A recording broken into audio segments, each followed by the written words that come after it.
and thus undercut public confidence in the election results. There was also no question that, in some areas, state rules meant to guard against fraud, for example, the requirement that voters file applications for mail-in ballots, were not followed. This also increased the opportunity for fraud.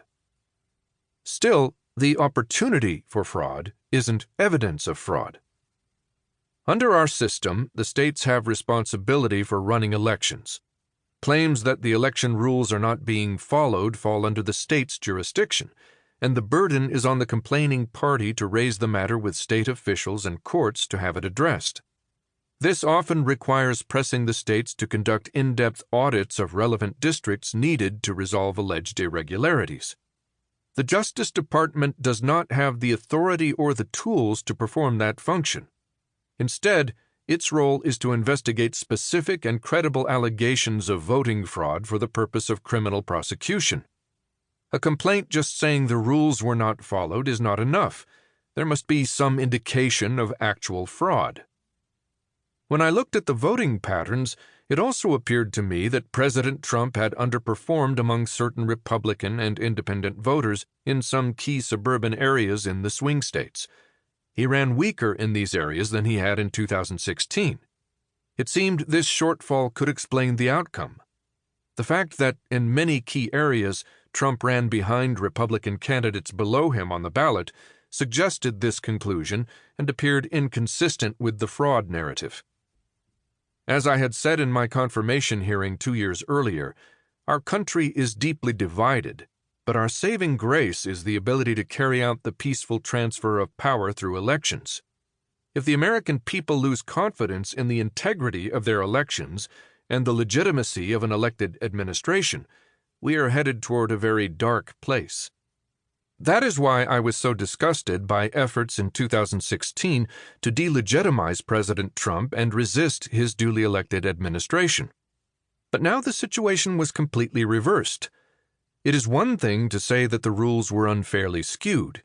It is another to say that the election's outcome was the result of fraud. President Trump's legal team was feeding his supporters a steady diet of sensational fraud claims without anything resembling substantiation. But if election results are going to be set aside on the grounds of fraud, it must be based on clear evidence, and it should be fraud of such magnitude as to be material to the outcome of the election. Proving fraud after the fact is exceptionally difficult, which makes it all the more important to have safeguards in place that prevent it from happening in the first instance. In the weeks after the election, accusations of major fraud centered on several claims. Allegations that counting machines from the Dominion Voting Systems Corporation had been rigged, that video footage from Fulton County, Georgia, showed a box of bogus ballots being insinuated into the vote count while poll watchers were absent, that massive numbers of ballots for Joe Biden had been inexplicitly dumped in the early morning hours in Detroit and Milwaukee, that thousands of votes in Nevada had been cast by non-residents, that more absentee ballots than had been requested were cast in Pennsylvania, and that a truck driver had delivered many thousands of filled-out ballots from Bethpage, Long Island to Pennsylvania. I had asked all the Department of Justice, DOJ, office heads around the country, working with the FBI, to look into these and a number of similar claims. Some turned out to be patently frivolous. Others just were not supported by the available evidence. I had repeatedly informed the president through his staff that the department was looking at substantial claims of fraud, but so far hadn't found them to have merit.